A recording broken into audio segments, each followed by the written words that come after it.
Magandang tanghali mga kababayan, weather update po tayo. Araw po ng Miyerkules, June 3, 2026, alas 12 po na tanghali.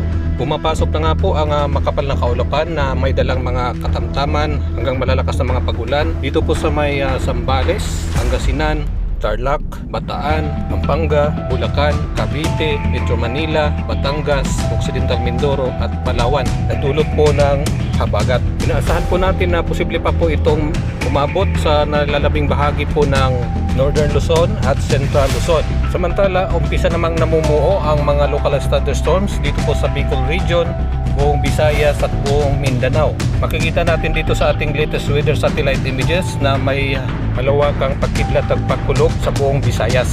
Kumakapal naman po ang mga kaulapan dito sa Surigao del Norte, Davao Oriental, Davao de Oro at Davao Occidental. Manatiling laging may alam sa lagay ng ating panahon. Please like and share. Salamat po.